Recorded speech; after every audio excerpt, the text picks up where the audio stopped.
வணக்கம் சார். என்னோட நேம்ஸ் வந்து செந்தில்குமார். நாங்கள் வந்து பாடியில் இண்டஸ்ட்ரி ரப்பர் கம்பெனி வச்சுருக்கோம். ஸோ எங்களோட லோடிங் பர்பஸ்க்காக நாங்கள் வந்து கொமாக்கி 3.0 பர்ச்சேஸ் பண்ணியிருந்தோம். ஃபஸ்ட்டு வந்து பார்த்தீங்கன்னா நாங்கள் எக்ஸலில் 150 kg லோடு எடுப்போம். ஸோ ஒரு நாளைக்கு நாங்கள் 3 தடவை 4 தடவை லோடு எடுக்கணும். ஸோ அந்த பெட்ரோல் எக்ஸ்பென்ஸ் குறைக்கிறதுக்காக இந்த வண்டியை நாங்கள் செலக்ட் பண்ணி எடுத்தோம். பட் ஓவரால் எக்ஸ்பீரியன்ஸ் பார்த்தீங்கன்னா இதில் வந்து ஒரு 450-500 kg வரைக்கும் கம்பெனி ரெக்கமெண்ட் பண்ணியிருந்தாங்க. நாங்கள் 450 kg அப் டு லோட் பண்ணுறோம். ஸோ லோடிங் பொறுத்த வரைக்கும் எந்த ஒரு இஷ்யூஸ் இல்லை. வண்டி பிக்கப் எல்லாமே நல்லா இருக்குது. ஸ்பீடு வந்து கம்பெனியில் 25 km மேக்ஸிமம் சொல்லியிருந்தாங்க. 25 ரீச் ஆகுது. எங்களுக்கு இன்னும் 40 இருந்தால் பெட்டராக இருக்கும் நாங்கள் ஃபீல் பண்ணுறோம்.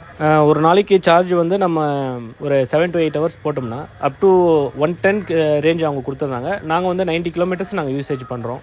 அது வரைக்கும் எந்த ஒரு ப்ராப்ளமும் இல்லை, கரெக்டாக இருக்குது. ஸோ நாங்கள் இந்த இண்டஸ்ட்ரியல் பர்பஸ்க்காக யூஸ் பண்ணிட்டு இருக்கிறோம். டெய்லி வந்து நாங்கள் ஒரு 90 km ரன்னிங்கில் இருக்குது. இப்போ நியர்பை வண்டி பர்ச்சேஸ் பண்ணி ஒரு 7 months ஆகுது. இது வரைக்கும் எந்த ஒரு இஷ்யூஸும் எங்களுக்கு இல்லை.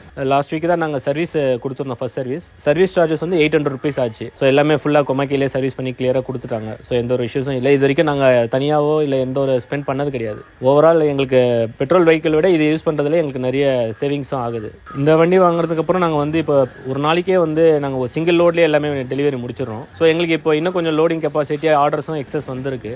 ஸோ எங்களுக்கு ஓவரால் பார்த்தா வண்டி கொஞ்சம் ராசியாகவும் இருக்குது. ஸோ இந்த வண்டி வாங்கினதில் எங்களுக்கு ரொம்ப சாட்டிஸ்ஃபேக்ஷன்.